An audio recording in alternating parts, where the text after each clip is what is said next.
இந்த காலத்திலயும் ஒருத்தன் அது மாதிரி கொடை செருப்போட குதிரையில போய்கிட்டு இருந்தான். எதிரில் நடந்து வந்தவன், ஐயா உங்க கொடையை எனக்கு கொடுங்களேன்னு கேட்டான். உடனே அவன் குதிரையிலிருந்து கீழே குதிச்சு அவனை சாட்டையால் அடிக்க ஆரம்பிச்சுட்டான். இன்னொருத்தர் அந்த வழியா வந்தவர் இதை பார்த்தார். ஏன்பா அவன் கேட்டான், உன்னால முடியலன்னா இல்லைன்னு சொல்லிட வேண்டியது தானே, அதுக்காக ஏன் இப்படி அவனை போட்டு அடிக்கிறேன்னு கேட்டார். உங்களுக்கு விவரம் புரியாது சார், காலம் ரொம்ப கெட்டு போச்சு, கேட்டதை கொடுத்தேன்னு வச்சுக்கோங்க, இந்த குதிரையே என்னோடது, அவன் திருடிக்கிட்டு போறான் அப்படின்னு என் பேர்ல புகார் கொடுக்க ஆரம்பிச்சிருவான் சார் அப்படின்னா. அது எப்படி அவ்வளவு உறுதியா சொல்றேன்னு கேட்டார் அவரு. ஏற்கனவே அது மாதிரி ஒருத்தன் பேர்ல புகார் கொடுத்துட்டு தான் இந்த குதிரையை நான் தள்ளிட்டு வந்துகிட்டு இருக்கிறேன் அப்படின்னா. ஒரு காட்டுல ஒரு நரி இருந்தது. ஒரு நாள் காலை நேரம் அது தன்னுடைய இருப்பிடத்துல இருந்து வெளியில வந்தது. கொஞ்ச தூரம் நடந்து வந்தது. அப்பதான் அது தன்னோட நிழலை கவனிச்சு பார்த்தது. பார்த்தா அது ரொம்ப நீளமா பெருசா இருக்குது. காலை நேரத்துல நிழல் அப்படித்தானே இருக்கும். ஆனா அந்த நரிக்கு அந்த விஷயம் தெரியல. தன்னுடைய நீண்ட பெரிய நிழலை பார்த்து ஆச்சரியப்பட்டது. ஆஹா, நாம இவ்வளவு பெருசாவா இருக்கிறோம் அப்படின்னா என்னுடைய காலை சாப்பாட்டுக்கு ஒரு யானை இல்லைன்னா ஒரு ஒட்டகம் கிடைச்சாதான் சரியா இருக்கும் போல இருக்கு அப்படின்னு முடிவு பண்ணிட்டுது. உடனே ஒரு யானை அல்லது ஒட்டகத்தை தேடி அலைஞ்சது, எங்க கிடைக்கும்னு. கிடைக்கவே இல்லை. மத்தியானம் 12 மணி ஆயிட்டுது.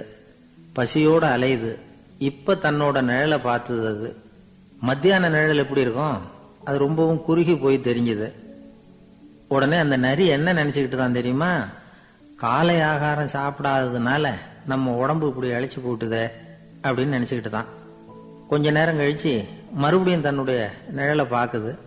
அது இன்னமும் குறுகி போய் காலடியிலேயே வந்துட்டுது. அதுக்கு பயமா போயிடுது. ஐயோ, இன்னும் கொஞ்ச நேரத்துல நாம இறந்துருவோம் போல இருக்க, இப்ப என்ன செய்யறது? இந்த சமயத்துல ஒரு எறும்பு கிடைச்சா கூட போதும், அதை நம்ம காலை ஆகாரமா நினைச்சு சாப்பிட்டுள்ளாமே அப்படின்னு நினைச்சுதான். நம்முடைய நிழல் கூட நம்மள மாதிரியே தான் அடிக்கடி மாறிக்கிட்டே தான் இருக்குது.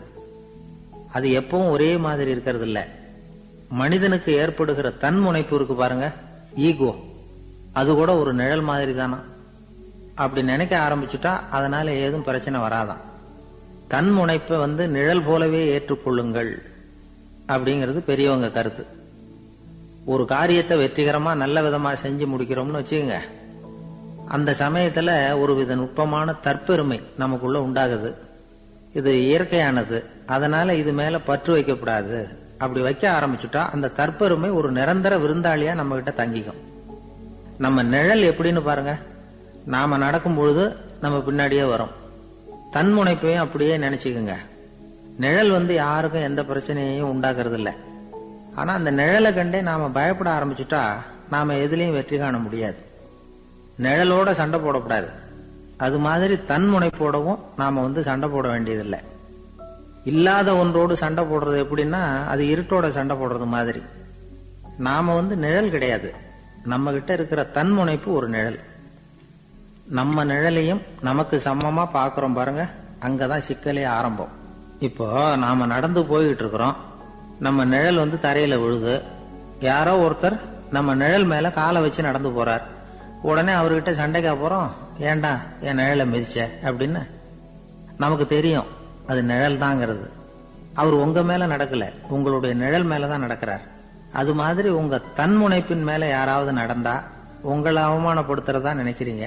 காரணம், நாமளும் நம்ம தன்முனைப்பும் ஒண்ணுங்கிற நினைப்பு தான் காரணம்.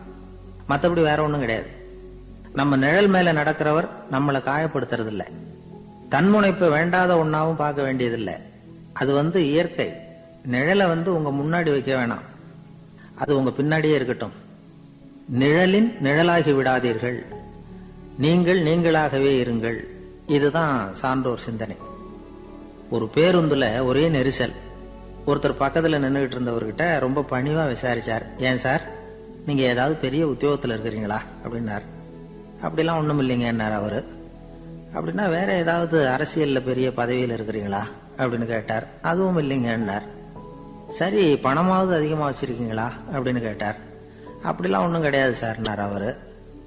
அப்புறம் எதுக்குடா என் காலை மிதிச்சுக்கிட்டு இருக்கிற, எடுறா காலை அப்படின்னாராம் இவர். இன்றைக்கு பல பேர் உயில் எழுதி வைக்கிறாங்கல்ல. இந்த உயில்னா என்ன? அதாவது ஒரு நபர் தனக்கு பின்னாடி தன்னுடைய சொத்துக்கள் யாருக்கு போய் சேரணும்னு நினைக்கிறாரோ அந்த நினைப்பை சட்டப்படி உறுதிப்படுத்துறது தான் உயில். சரி, உயிலை யாரு எழுதலாம்? 18 வயசு பூர்த்தியான யாரும் உயில் மூலமா சொத்துக்களை விநியோகிக்கலாம். கண் பார்வை இல்லாதவங்க, காது கேளாதவங்க, வாய் பேச முடியாதவங்க, இவங்கெல்லாம் கூட உயில் எழுதி வைக்கலாம். புத்தி சுவாதீனம் இல்லாதவங்க கூட சில சமயம் புத்தி தெளிவா இருந்தா உயில் எழுதலாமா. குடிபோதையில் இருக்கிறவங்க, தாங்கள் என்ன செய்யறோங்கிறது தெளிவா அறிய முடியாதவங்க, நோய் நொடியில் இருக்கிறவங்க, இவங்கெல்லாம் உயில் எழுத முடியாது. ஒருத்தரை நிர்பந்தப்படுத்தி ஏமாத்தி அல்லது சுய நினைவில்லாத ஒருத்தர்கிட்ட எழுதி வாங்கி வைக்கிற உயில் செல்லாது. உயிலை இந்த முறையில தான், இந்த படிவத்துல தான் எழுதணும்னு சட்டத்துல விதி எதுவும் கிடையாது. இதுக்கு முத்திரை கட்டணமும் கிடையாது. உயிலை வெற்று காகிதத்துல எழுதலாம். அச்சடிக்கணும், டைப் அடிக்கணுங்கிற அவசியம் கூட இல்ல. கையாலேயே கூட எழுதலாம். எழுதி இருக்கிறது புரியணும், அவ்வளவுதான். குறைந்தபட்சம் 2 சாட்சிகளை வச்சுக்கிட்டு உயில் எழுதுறவர் அதுல கையெழுத்து போடணும். கையெழுத்து போட தெரியாதுன்னா இடது கை பெருவிரல் ரேகை வைக்கலாம். உயில் சாசனத்துக்கு சாட்சிகள் கையெழுத்து இல்லைன்னாலும் அது செல்லாது. அப்புறம் பிரிவிலேஜ்டு வில் அப்படின்னு இருக்கு. அதுக்கு மட்டும் சாட்சிகள் தேவையில்லை. அது என்னன்னா, இந்த விமானப்படை, கப்பல் படை அல்லது யுத்தத்துல பணிபுரியும் நபர்கள் அவங்க எல்லாம் இருக்கிறாங்க இல்லையா, அப்படிப்பட்டவங்க எழுதுற உயில் அது. அதுக்கு சில விசேஷ சலுகைகள் உண்டு.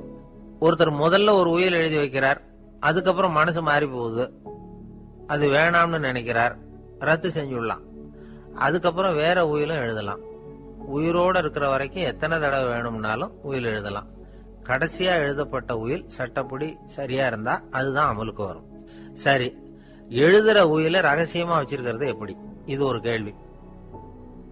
இதுக்கு என்ன செய்யணும்னா, ஒருத்தர் உயில எழுதினதுக்கு அப்புறம் அவர் தானாவோ அல்லது அங்கீகரிக்கப்பட்ட முகவர் மூலமாகவோ, அதாவது ஒரு ஏஜென்ட் மூலமாகவோ, ஒரு கவர்ல போட்டு சீல் வச்சு கவர் மேல தன்னுடைய பெயரை எழுதி அல்லது அந்த ஏஜென்ட் பெயரை எழுதி கவர் மேல என்ன அடக்கம் செய்யப்பட்டிருக்கு, உள்ள என்ன இருக்கு அப்படிங்கிற விவரம்லாம் எழுதி சார் பதிவாளர்கிட்ட ஒப்படைக்கலாம். இதுக்கு கட்டணம் உண்டு. அதுக்கப்புறம் எப்ப தேவைப்படுதோ அப்போ ஒரு மனு கொடுத்து அந்த கவரை திரும்ப வாங்கிக்கலாம். இப்ப எழுதுற உயில இவ்வளவு நாளுக்குள்ள பதிவு செய்யணுங்கிற கால வரையறை உண்டா அப்படின்னு ஒரு கேள்வி வரலாம் இல்லையா? எப்ப வேணும்னாலும் பதிவு செய்யலாம். நம்மால் ஒருத்தர் ஒரு நாள் ரொம்ப அவசரமா வந்தார். இந்த உயில் எழுதுறது சம்பந்தமா பூரா விவரமா எனக்கு உடனே தெரியணும்னார். நான் உடனே அவரை வக்கீல் ஒருத்தர்கிட்ட அழைச்சிட்டு போனேன். இவர் அவர்கிட்ட எல்லா விவரமும் கேட்டு தெரிஞ்சுக்கிட்டார். ரொம்ப தேங்க்ஸ்ன்னு சொல்லிவிட்டு 2 பேரும் வெளியில வந்தோம். அதுக்கப்புறம் இவர்கிட்ட கேட்டேன், ஆமா இவ்வளவு விவரமா கேக்குறீங்களே, உங்களுக்கு எத்தனை பிள்ளைங்க சார் அப்படின்னு கேட்டேன். 6 பேர் சார் அப்படின்னார். சரி, இருக்கிற சொத்து எவ்வளவுன்னு கேட்டேன். அதை இனிமேதான் சம்பாதிக்க போறேன் அப்படின்னார்.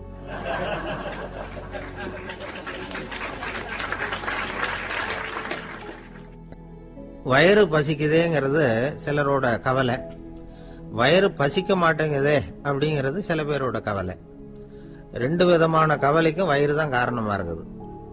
வயிறு பசிச்சதுன்னா அது இயற்கை, வயிறு பசிக்கலைன்னா அது வியாதி. ஆனா பசியையும் நாம பசிப்பிணி அப்படின்னு தான் சொல்லுவோம். என்ன காரணம்? வியாதியை போக்க வேண்டியது எவ்வளவு முக்கியமோ அதை விட முக்கியம் பசியை போக்க வேண்டியது. ஒரு சமுதாயத்துல பசிப்பிணியே இருக்கக்கூடாது, அதுதான் நல்ல சமுதாயம். பசியை போக்கணும்னா சாப்பாடு போடணும், பசியின்மையை போக்கணும்னா வைத்தியம் தான் பண்ணணும். இது சம்பந்தமா எவ்வளவோ ஆராய்ச்சிகள் நடக்குது, நிறைய மருந்து கண்டுபிடிச்சிருக்கிறாங்க. நம்ம உடம்புல பசியை தூண்டக்கூடிய பகுதி எது, இதை முதல்ல தெரிஞ்சுக்கணும் இல்லையா? நாம சாப்பிடுற ஆகாரம் செரிக்கிறதுக்கு எது காரணம் தெரியுமா? நம்ம மூளையோட பின்பகுதி தான் அதுக்கு காரணமா இருக்குதாம். மூளையின் பின்பகுதியில நரம்பு செல்களால் ஆன 2 வகையான ஆரக்சின்கள் தான் பசியை உண்டாக்குது அப்படின்னு கண்டுபிடிச்சிருக்கிறாங்க. 2 ஆய்வாளர்கள் இதை கண்டுபிடிச்சிருக்காங்க. அவங்க 2 பேரும் டெக்சாஸ் பல்கலைக்கழகத்துல ஹார்வர்டு ஹக்ஸ் மருத்துவ கல்வி நிலையத்துல பணிபுரிகிறவங்களாம். உண்பது தேவைங்கிறது உணரப்படும் போது மூளையின் அந்த குறிப்பிட்ட பகுதி ஆரக்சின் அப்படிங்கிற ஹார்மோன்களை சுரக்கும். அது பசி உணர்வை தூண்டும் அப்படிங்கிறது தான் அந்த ஆய்வாளர்களின் கண்டுபிடிப்பு. இந்த ஆரக்சின் வேற சில உயிரினங்கள்லயும் உண்டு. இப்ப எலிகள்ல கூட இது இருக்குது. அதனால எலிகளை வச்சு இது சம்பந்தமா ஆராய்ச்சி பண்ணாங்க. எலிகள் உடம்புல ஆரக்சினை செலுத்தி பார்த்தாங்க. உடனே என்னாச்சு தெரியுமா? அந்த எலியெல்லாம் பசியால துடிக்க ஆரம்பிச்சுட்டுது. எதையாவது தின்னு பசியை தீர்த்தா போதுங்கிற அளவுக்கு அந்த எலிகள்லாம் அல்லாட ஆரம்பிச்சுட்டுது. இயல்பா சாதாரணமா அந்த எலிகள் எவ்வளவு சாப்பிடுமோ அது மாதிரி 8 முதல் 10 மடங்கு அதிகமான ஆகாரத்தை 1 மணி நேரத்துக்குள்ள சாப்பிட்டு தீர்த்துட்டுதான். சில எலிகளின் மூளையில இந்த ஆரக்சின் அளவை கட்டுப்படுத்தி பார்த்திருக்கிறாங்க. உடனே என்னாச்சு தெரியுமா, அதெல்லாம் சாப்பாட்டை கண்டா முகத்தை திருப்பிட்டு போக ஆரம்பிச்சுட்டுதான். அந்த எலிகளுக்கு பசி எடுக்கலையா. இந்த ஆராய்ச்சியின் அடிப்படையில பசியை எடுக்காமல் இருக்கிற மனிதர்களுக்கும் பசியை தூண்ட முடியும் அப்படின்னு சொல்லி ஆராய்ச்சியாளர்கள் தெரிவிச்சிருக்கிறாங்க. ஆக ஆரக்சின் தான் பசிக்கு காரணம்ங்கிறது தெரிஞ்சு போச்சு. சரி, இந்த ஆரக்சின் அப்படின்னா என்ன? அது ஒரு கிரேக்க சொல். அதுக்கு பசின்னு அர்த்தம். நம்ம ஆளுங்களுக்கெல்லாம் பசியை தூண்டுறதுக்கு மருந்து தேவையில்லை, பசியை குறைக்கிறதுக்கு தான் மருந்து தேவை. ஒரு அம்மா டாக்டரை தேடி வந்தாங்களாம். டாக்டர், எங்க வீட்டுக்காரருக்கு திடீர்னு அகோர பசி, நிறைய சமைச்சு போடுறேன், அவ்வளவையும் சாப்பிட்டுட்டு கீழே கிடக்கிற குப்பை கூலங்களையும் எடுத்து சாப்பிட ஆரம்பிச்சுடுறார், என்னன்னு கவனிச்சு பாருங்க அப்படின்னாங்களாம். எவ்வளவு நாளா அப்படி இருக்குதுன்னு கேட்டிருக்காரு டாக்டர். 1 வாரமா அப்படி இருக்குதுன்னாங்களாம். இவ்வளவு நாளா ஏன் சும்மா இருந்தீங்க, ஆரம்பத்திலேயே இங்க அழைச்சிட்டு வர வேண்டியது தானே அப்படின்னாராம் டாக்டர். அது ஒண்ணும் இல்ல டாக்டர், வீடு பூரா சுத்தமாகட்டுமேன்னு பாத்துக்கிட்டு இருந்தேன் அப்படின்னாங்களாம் அந்த அம்மா.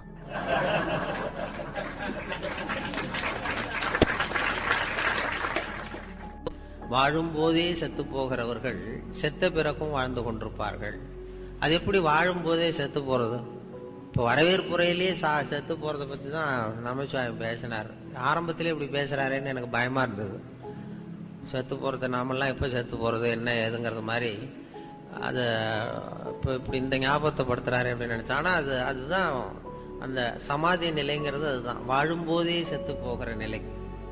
அது எப்படி வாழும் போதே செத்து போறதுன்னா என்ன அப்படின்னா, அதுக்கு சொல்றேன்னு, ஒருத்தன் ஒரு கிளி வளர்த்தான். ஆப்பிரிக்காவுக்கு போய் ஒரு கிளி பிடிச்சிட்டு வந்தான். ஒருத்தன் ஆப்பிரிக்காவுக்கு போனப்ப ஒரு கிளியை பிடிச்சிட்டு வந்து கூண்டுல வச்சு வளர்த்துக்கிட்டு இருக்கான். வேளைக்கு சாப்பாடு தண்ணி எல்லாம் போட்டுக்கிட்டு இருக்கான். அந்த கிளி கூண்டுக்குள்ள வளருது. கொஞ்ச நாள் கழிச்சு அந்த வளர்க்குறவன் மறுபடியும் ஆப்பிரிக்காவுக்கு போறான். அப்போ இவன் கேட்டான் அந்த கிளிகிட்ட, கிளியே, நீ பிறந்த ஊருக்கு நான் போறேன், உன் சொந்தக்காரங்களுக்கு ஏதாவது செய்தி இருந்தா சொல்லு, நான் சொல்லிவிட்டு வரேன் அப்படின்றான். அந்த உள்ள இருக்கிற கிளி, நீ தான் வேளைக்கு சாப்பாடு போடுற, ஏதோ கூண்டுக்குள்ள என் காலம் ஓடிக்கிட்டு இருக்கு, அது சொல்லிட்டு வா அப்படின்ட்டு. இவன் நேரா போனான், ஆப்பிரிக்காவுக்கு போனான், வேற காரியமா போனா, எல்லாத்தையும் முடிச்சுட்டு காட்டுல போய் ஒரு கிளி மரமா பார்த்து சொல்லிட்டு இருக்கிறான். பார்த்தா எல்லாம் ஒன்னும் கவனிக்கல, ஒரே ஒரு கிளி மட்டும் தனியா உட்காந்துருந்தது, ஜோடி இல்லாம. அதுகிட்ட போய் சொன்னான், உன் ஜோடி கிளியை அங்க கூண்டுக்குள்ள வச்சு வளர்த்துக்கிட்டு இருக்கிறேன், வேளைக்கு சாப்பாடு கொடுத்துக்கிட்டு இருக்கேன்றான். உடனே அந்த கிளி என்ன பண்ணிச்சு, பொல பொலன்னு அப்படியே கண்ணீர் விட்டுதான். கண்ணீர் விட்டு சுருண்டு கீழே விழுந்து செத்து போச்சு. ஐயோ, அனாவசியமா இதை சொல்லி இந்த உயிர் போயிட்டுதேன்னு சொல்லி அவன் வருத்தப்பட்டுக்கிட்டே வந்திருக்கிறான். இந்தியாவுக்கு வீட்டுக்கு இந்த கூண்டு கிளிகிட்ட போய் சொன்னானா, கிளியே, இது மாதிரி உன் சொந்தக்கார கிளிகிட்ட, உன் ஜோடி கிளிகிட்ட சொன்னேன், இது மாதிரி இந்த கூண்டுக்குள்ள இருக்குன்னு. உடனே பொல பொலன்னு கண்ணீர் விட்டது, அப்படியே சுருண்டு விழுந்து செத்து போச்சு அப்படின்னு அதை சொல்லியிருக்கிறான். சொன்ன உடனே இது என்ன பண்ணுச்சு, இதுவும் கூண்டுக்குள்ளேயே பொல பொலன்னு கண்ணீர் விட்டு சுருண்டு விழுந்து செத்து போச்சு கூண்டுக்குள்ளேயே.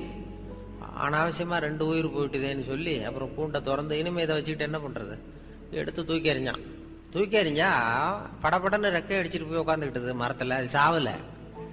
அங்க போய் உட்காந்துக்கிட்டு சொல்லிச்சான், இந்த கூண்டுக்குள்ளே இருந்து தப்பிக்கிறதுக்கு என்ன வழிங்கிறத உன் மூலமா என் ஜோடி கிளி செய்தி சொல்லி அனுப்பிச்சது. அதுவும் அங்க சாவல. கூண்டுக்குள்ளே இருந்து தப்பிக்கிறதுக்கு இதுதான் வழி. என்ன வழின்னா, வாழும் போதே செத்து போக கற்றுக்கொள், நீ கூண்டுக்குள்ளிருந்து தப்பித்துக் கொள்ளலாம்.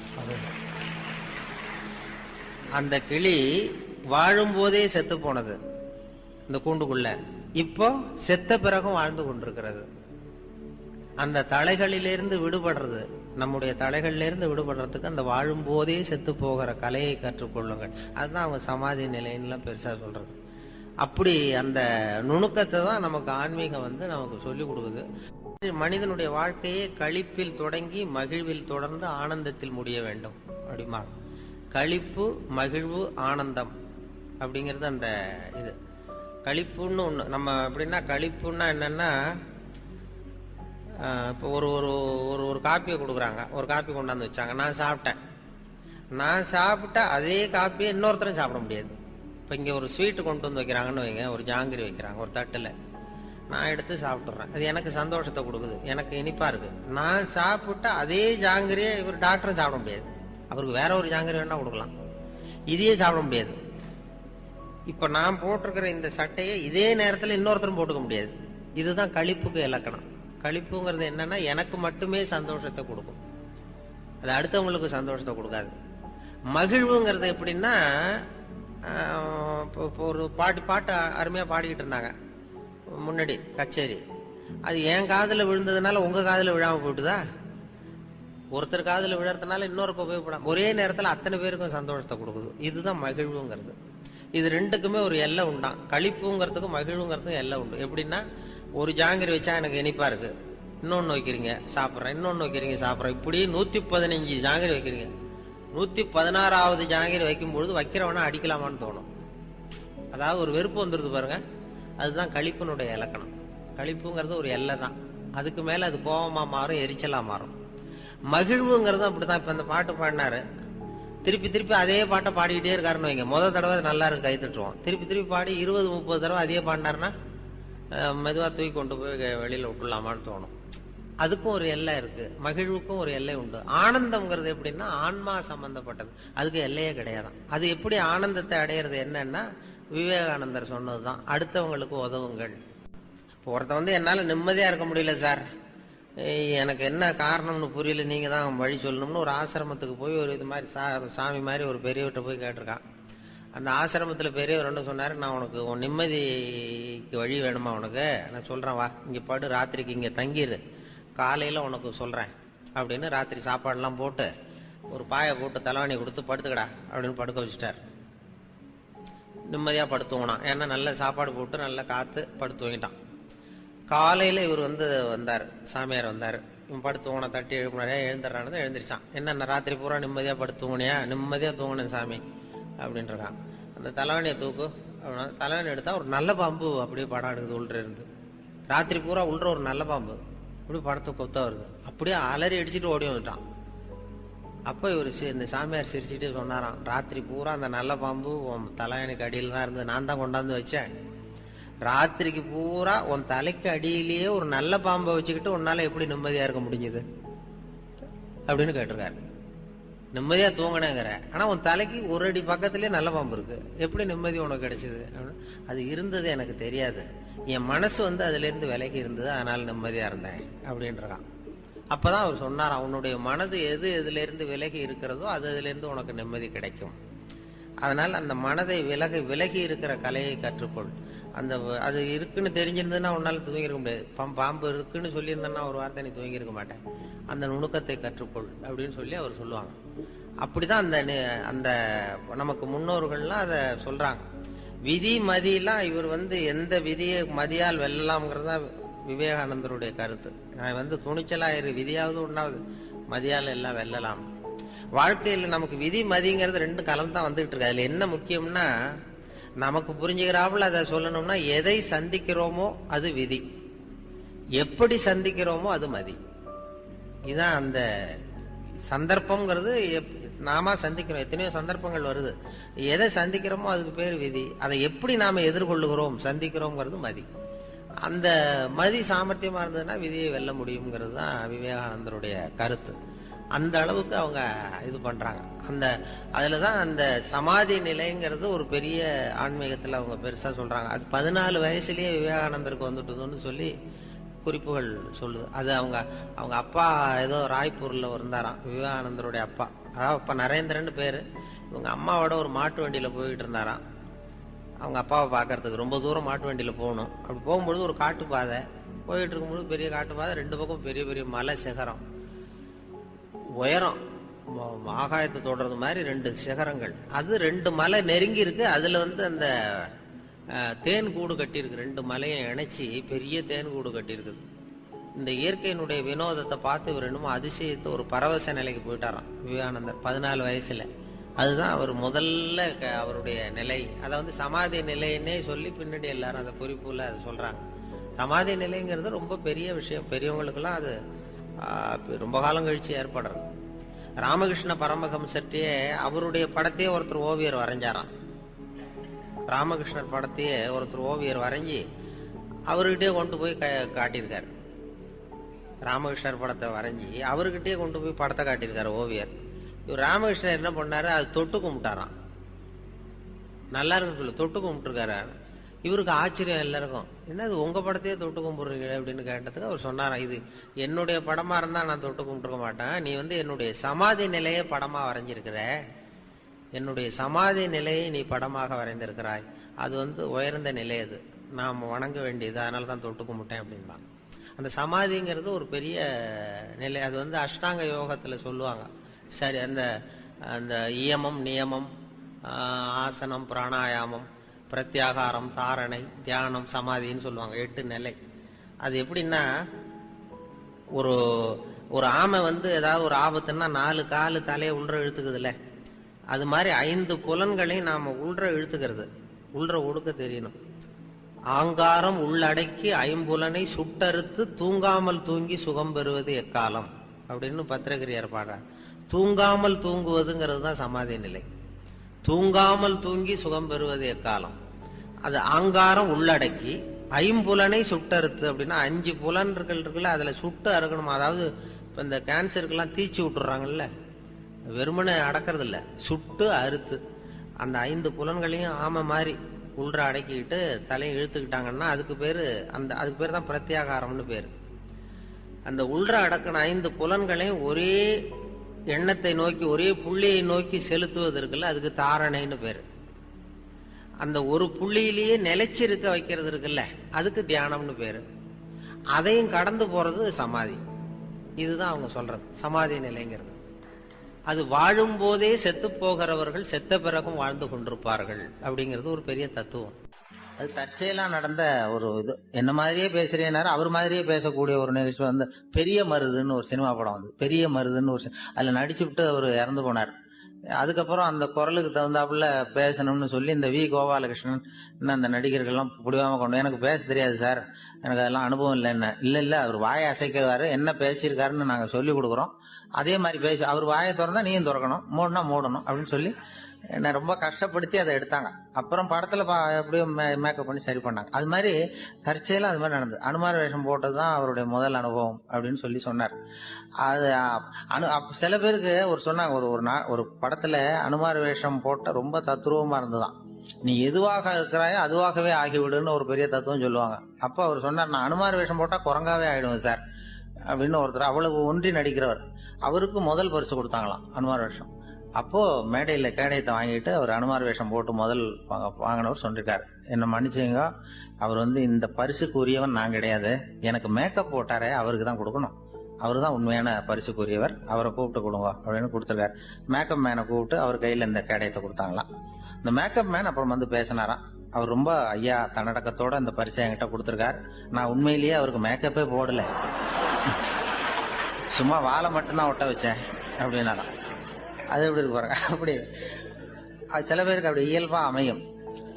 எனக்கு இது மாதிரி இந்த நகைச்சுவை பேசுறது இப்படி சந்தர்ப்பங்கள் வந்ததும் 4 பேர் சிரிக்க ஆரம்பிச்சு, சரி இப்படி பேசலாம் போல் இருக்கேன்னு ஒரு தயக்கத்தோட இருந்தாலும் மேடை பேச்சு பயந்துகிட்டு இருந்தேன். என்ன முதல்ல பிஆர் கோவிந்தராஜன் ஹியூமர் கிளப் இதா இருந்தார். அவர் ஒரு தடவை எங்க டைரக்டர் கூப்பிட்டுருக்காரு, ஹியூமர் கிளப்ல பேசுங்க சார் அப்படின்னு. அவரு என்ன பண்ணிட்டாரு, எனக்கு ஹியூமர் எல்லாம் வராது, நான் ஒரு ஆள் அனுப்புறேன் அப்படின்னு சொல்லி என்ன பிடிச்சி நீ தான் போய் பேசிட்டு வரணும்னாரு. சார் எனக்கு தனியா இருக்கிறப்ப பேசுவேன், போய் மேடையெல்லாம் பேச தெரியாது. என்ன இல்ல நான் வரேன்னு சொல்லிட்டேன், எனக்கு பதிலாக நீ தான் போகணும்னு கட்டாயப்படுத்தி கொண்டு போய் அந்த மயிலாப்பூர் பாரதி வித்யாபவன்ல பிஆர் கோவிந்தராஜன் தான் முதல்ல என்ன புடிவாதமா கொண்டு போய் நிறுத்தினார். அது ஹியூமர் கிளப்புங்கிறதுனால வேடிக்கையா பேசணுமேங்கிற கட்டாயத்துல கொஞ்சம் பேசி அப்படி பழக்கமாகி இப்போ அது மாதிரி இப்போ சகஜமா போச்சு. அதனால முதல்ல மேடை ஏத்தினது ஹியூமர் கிளப்பு தான் என்ன அந்த இதுல பிஆர் கோவிந்தராஜன். அதுக்கப்புறம் அதனுடைய பயிற்சி என்னன்னா, எதை பேசினாலும் வேடிக்கையான கற்பனையா வந்துருது. அதனுடைய விளைவு அதுல பயிற்சி பெற்றதுனால அதுல நான் என்ன சொன்னேன், முதல் அவருக்கு பிடிச்ச ஒரு நகைச்சுவை என்னன்னா, எங்க வாத்தியார் சொன்னதையெல்லாம் அங்க சொன்னேன். அப்போலாம் எனக்கு நகைச்சுவைங்கிறது தெரியாது. எங்க வாத்தியார் ஒருத்தர் கோயம்புத்தூர் விவசாய காலேஜில் ஸ்டாட்டிஸ்டிக்ஸ்னு ஒரு பாடம் நடக்கும், விவசாய புள்ளி வரும், அக்ரிகல்ச்சரல் ஸ்டாட்டிஸ்டிக்ஸ். ரொம்ப அது கடுமையான பாடம், ரொம்ப போர் அடிக்கும், பசங்கள்லாம் யாரும் வரமாட்டாங்க, ஓடி போடுவோம். அதுக்காக அந்த வாத்தியார் என்ன பண்ணுவாரு, ஒவ்வொரு பாடம் முடியும் பொழுதும் ஒரு ஜோக்கு சொல்லுவார். ஒவ்வொரு பாடம் முடியும், ஏன்னா அந்த பாடத்தை ரொம்ப கஷ்டப்பட்டு நாங்க கேட்கிறோம், கடைசியில ஒரு ஜோக்கு சொல்லுவாருன்னு புடியாம உட்காந்துருப்போம். அப்படி சொன்ன சில ஜோக்கு ஞாபகம் இருந்தது, அதை தான் அந்த ஹியூமர் கிளப்ல சொன்னேன். அது அவங்களுக்கு புதுசா இருந்தது. அப்போ ரொம்ப காலத்துக்கு முன்னாடி வாத்தியார் அது என்ன இந்த ஒரு ஜோக்குன்னா, ஒருத்தர் ரொம்ப குண்டா ரொம்ப அளவுக்கு மீறி குண்டா போயிட்டான் இந்தியாவில். அவனுக்கு அவன் என்ன பண்றது, இப்படி எடையை குறைக்கணுமா என்ன பண்றதுன்னு சொல்லி ஒரு எடைக்கு போடுற மிஷின்ல ஏறி நின்று இப்ப எவ்வளவு வெயிட் இருக்கும்னு பார்ப்போம் அப்படின்னு போட்டானா. சீட்டு விழுந்துதான். அதுல எழுதி இருக்கும்ல, என்னன்னு பார்த்தா, ஒரு நேரத்தில் ஒருவர் மட்டுமே ஏறி நிற்கவும் அப்படின்னு போட்டிருந்தான். ஆகா, இது நம்ம ரொம்ப அதிகமா இருக்கிறோம், இது எப்படியாவது குறைச்சிடணும் அப்படின்னு சொல்லி அமெரிக்கா போயிருக்கான். அமெரிக்கா போன படத்துல அங்க ஒரு இடத்துல இங்க உங்க எடை குறைய வேண்டுமா, இங்கே வாருங்கள் அப்படின்னு ஒரு விளம்பரம். இவன் நேரா போனான், இந்த குண்டான ஆசாமி. போனதும் அங்க ஒரு இடத்துல ஒரு பொண்ணு உட்காந்துருக்கு, கணக்கு எழுதிட்டு, என்னம்மா அப்படின்னு, நான் எடையை குறைக்கணும்னு வந்திருக்கேன் அப்படின்னு அந்த பொண்ணு கேட்டிருக்கேன். உங்க ஆர்டினரி ட்ரீட்மெண்ட் வேணுமா, டீலக்ஸ் ட்ரீட்மெண்ட் வேணுமா அப்படின்னு. நமக்கு ஆர்டினரியே போறோங்க, நான் இந்தியாவில இருந்து வந்திருக்கேன் அப்படின்னா, ஒரு $50 கட்டு அப்படின்னா $50 கட்டுச்சு, இந்த பக்கம் உள்ற அப்படின்னு சொல்லிச்சான். போனா உள்ற ஒரு பெரிய ஹால், மேஜ நாற்காலியெல்லாம் செதறி போய் கிடக்கு. இந்த மூலையில ஒரு சின்ன பொண்ணு, ஒரு அலங்கோலம் அறகுறையான ஆடையில அந்த அமெரிக்க பொண்ணு நிக்குது, ஒரு 18 வயசு பொண்ணு. இவன் என்ன பண்றான், அதை எப்படியாவது தொடணுங்கிற ஆசையில அப்படியே நெளிஞ்சு ஓடுறான். அது இவன் கையில படாம அப்படியே மேஜ நாற்காலி வழியா நெளிஞ்சு சுத்தி ஓடி வந்துட்டு இருக்கு. இப்படியே ஒரு 15 நிமிஷம் ஆச்சு. இவ்வளவுதான் ட்ரீட்மெண்ட்டே, இதுல ஒரு 10 நாள் வந்தா சரியா போடும் அப்படின்றான்.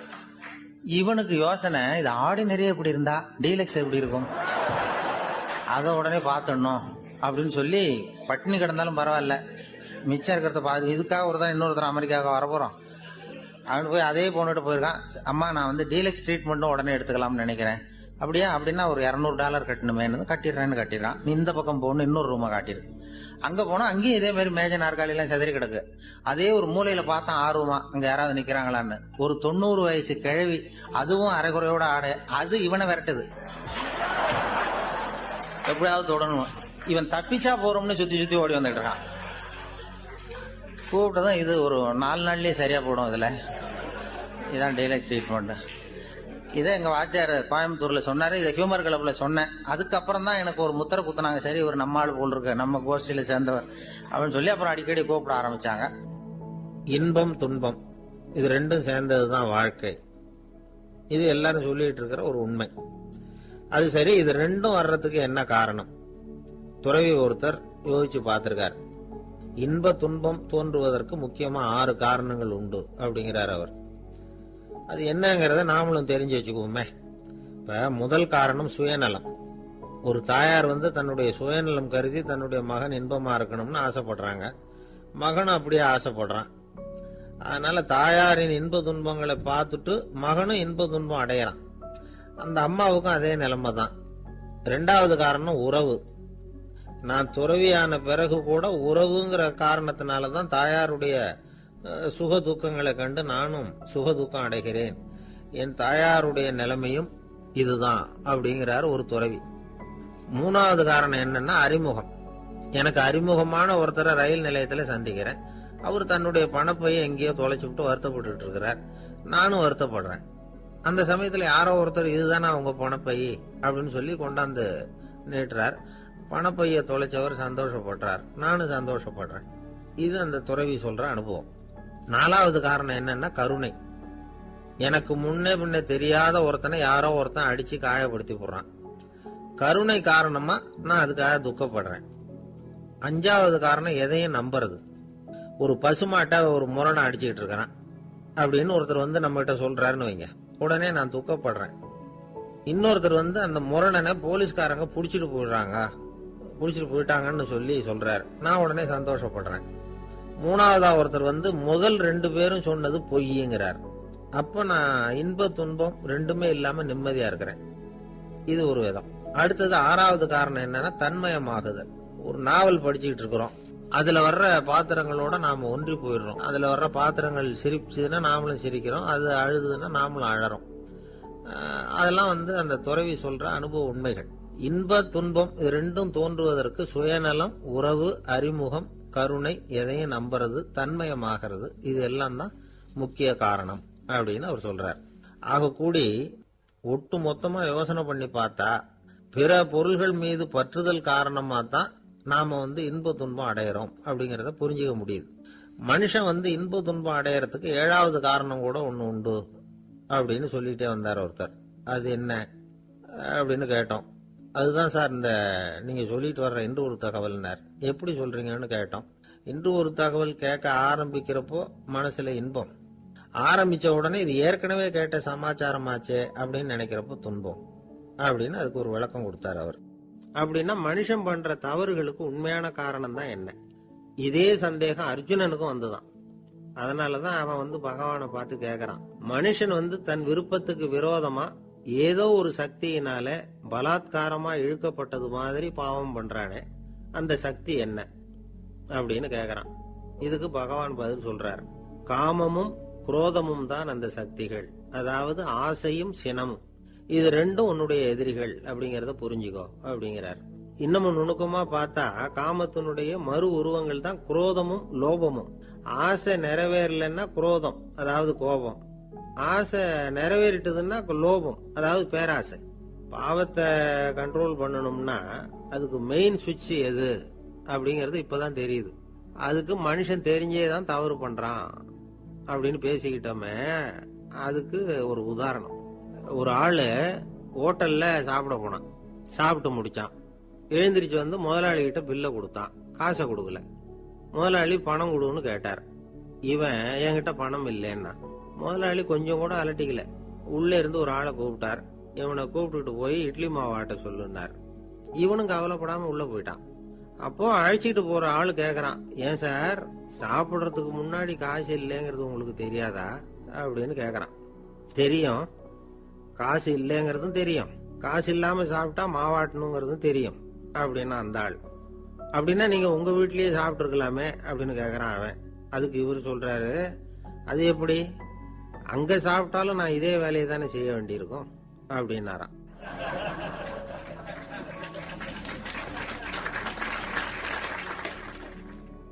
நம்மள மாதிரி ஒரு ஆசாமி அவன் நம்மள மாதிரியே கற்பனை பண்ணான். அதாவது நாம தான் இந்த உலகத்துல ரொம்பவும் கஷ்டப்படுறோம், மத்தவங்க எல்லாம் சந்தோஷமா இருக்கிறாங்க அப்படின்னு அவன் நினைச்சுக்கிட்டான். அவன் ஒரு நாள் கடவுளை வேண்டிக்கிட்டானா, சுவாமி இந்த உலகத்துல எவ்வளவோ பேர் இருக்கிறாங்க, ஒவ்வொருத்தருக்கும் ஒவ்வொரு விதமான கஷ்டம் இருக்கலாம், ஒத்துக்கிறேன். இருந்தாலும் எனக்கு அது கொஞ்சம் அதிகமா இருக்கிறது மாதிரி தெரியுது. அதனால நீங்க எனக்காக ஒரு சின்ன உதவி செஞ்சா போதும். அது வேற ஒண்ணும் இல்ல, என்கிட்ட இருக்கிற துயரங்களை இன்னொருத்தர் யாருகிட்டயாவது கொடுத்துருங்க, அவர்கிட்ட இருக்கிற துயரங்களை என்கிட்ட மாத்தி கொடுத்துருங்க. ஒரு மியூச்சுவல் டிரான்ஸ்பர், அவ்வளவுதான். அப்படி பண்ணிவிட்டா போதும் அப்படின்னு வேண்டிக்கிட்டானா. அன்னைக்கு ராத்திரியே அவன் ஒரு கனவு கண்டிருக்கான். வானத்தில இருந்து ஒரு குரல் கேட்டிருக்கு. அது என்ன சொல்லிச்சு தெரியுமா? ஏ ஜனங்களே, எல்லாரும் அவங்க கஷ்டங்களை ஒரு பையில போட்டு எடுத்துக்குங்க. அப்படி எடுத்துக்கிட்டு நேரா இந்த ஊர் எல்லையில இருக்கிற கோயிலுக்கு சேருங்க அப்படின்னு அந்த குரல். ஆஹா, கடவுள் நம்ம பிரார்த்தனைக்கு செவி சாய்ச்சுட்டார் அப்படின்னு சந்தோஷப்பட்டான் இவன். உடனே என்ன பண்ணா, தன்கிட்ட இருந்த கஷ்டத்தையெல்லாம் ஒரு சாக்கு பையில போட்டு எடுத்துக்கிட்டான். வீட்டை விட்டு வெளியில வந்தான். தெருவுல இறங்கி நடக்கிறான். அங்க பார்த்தா ஏகப்பட்ட பேர் ஆளுக்கு ஒரு பைய தூக்கிட்டு கோயிலுக்கு போயிட்டு இருக்கிறாங்க. சில பேர் மூட்டையா கட்டி தலையில சுமந்துக்கிட்டு போயிட்டு இருக்கிறாங்க. இவன் பார்த்தான். இவனுக்கு ரொம்ப ஆச்சரியமா இருந்தது. ஏன்னா எல்லாரும் வச்சிருக்கிற பைய இவன் பைய விட பெருசா இருந்தது. இவன் பை தான் இருக்கிறதுலயே கொஞ்சம் சின்னதா தெரிஞ்சது. இப்ப அவன் மறுபடியும் சாமியை வேண்டிக்கிட்டான், கடவுளே இப்ப உள்ள சூழ்நிலையை கவனிச்சா என்கிட்ட இருக்கிற பைய பரவாயில்லன்னு தோணுது. அதனால வேற பைய எதையும் மாத்த வேணாம், இதுவே பரவாயில்ல, இந்த பையோட திரும்பி வீட்டுக்கு போனா போதும்னு நினைக்கிறேன் அப்படின்னு ஏதோ நினைக்க ஆரம்பிச்சுட்டான் அவன். எல்லாரும் கோயிலுக்கு போய் சேர்ந்தாங்க. கோயில்ல அந்த குரல் மறுபடியும் கேட்டுது. எல்லாரும் அவங்கவுங்க பைகளை சோகத்துல தொங்க விடுங்க, திடீர்னு விளக்குகள் அணையும், மணி அடிக்கப்படும், அதுதான் அடையாளம். அந்த சமயத்துல இருட்டுல உங்களுக்கு வேண்டிய பைய நீங்க மாத்தி எடுத்துக்கலாம், தேர்ந்தெடுத்துக்கலாம்.